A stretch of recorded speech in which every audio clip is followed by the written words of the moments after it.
आमच्या प्रिय बंधू बहिणींना ईशू चॅनल आमचा नमस्कार. सर्वे सर्व संगे सकाळ हा कार्यक्रम दर पहाटे तुम्हाला पाहायला मिळेल, ऐकायला मिळेल. तुम्ही ऐका आणि इतरांना सांगा, सर्वांना आशीर्वाद भेटू दे. या वर्षाच्या प्रत्येकी आपण पुन्हा पाहूया यशाया 27:6 भविष्यामध्ये येणाऱ्या दिवसात याकूब मूल धरेल, इस्रायल फुलेल व त्याला फळे येतील. तुम्ही स्तोत्रसंगीता 92:12 वाचत आहे. स्तोत्रसंगीता 92:12 सॅम 72:12.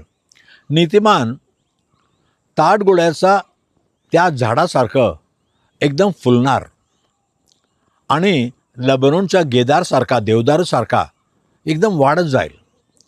कारण नीतिमानाचं जीवन प्रभूमध्ये स्थिर राहतो. नीतिमान कोण आहे? बायबल म्हणते रोमक्रंसपत्र 5:1 विश्वासाद्वारे तुम्ही नीतिमान झाले. काय विश्वास आहे? रोमक्रंसपत्र 10:9 आणि 10 तुम्ही प्रभू येशू ख्रिस्तावर विश्वास ठेवा. तो तुमच्यासाठी, माझ्यासाठी मरण पावला, आमच्या पापासाठी क्रुजावर मरण पावला, पण तो मेला गेला, पण तिसरं जिवंत उठला. ते विश्वास धरा आणि त्याच्याकडे तुम्ही पापाची कबुली करा, तर तो तुमच्या पापाची क्षमा देईल. तेव्हा तुम्ही नीतिमान व्हाल. हो, तसं नीतिमानाचे जीवन असलं तर तुमच्या जीवन फुलतील. या नवीन वर्षामध्ये आलेलं तुम्ही तुमच्या पाप लपू नका, तुमच्या गुन्हा लपू नका. देवाकडे स्पष्ट सांगा. कारण येशू प्रभू एकटाच आहे. पापी जना ताराव्यास आला, कोणाला मारण ना आला. तुम्हाला पण तारण आहे, सुटकारा आहे. आणि येशू ख्रिस्तामध्ये तुम्ही सुटकारा, तारण भेटल्यानंतर तुमच्या जीवन नीतिमानासारखं, एक शुद्ध माणसासारखं होईल. नंतर तुमचे जीवन पहा किती फुलतील. हे अब्रामच्या जीवनामध्ये वचन सांगत आहे. अब्राम सर्व गोष्टीमध्ये आशीर्वाद गेला आणि भरपूर आशीर्वाद दिला.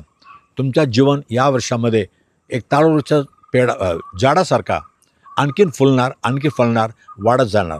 तसं तुम्हाला आशीर्वाद तो दे बापा. प्रार्थना करतो. पत्र दे बापा.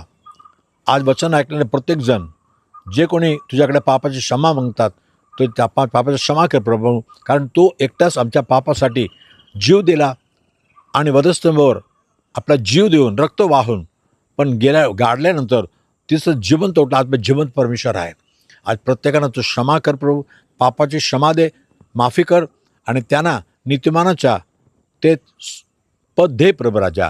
आणि या दिवसात त्यांच्या जीवनामध्ये प्रत्येक गोष्टीमध्ये वाढीव होऊ दे, समृद्धी होऊ दे.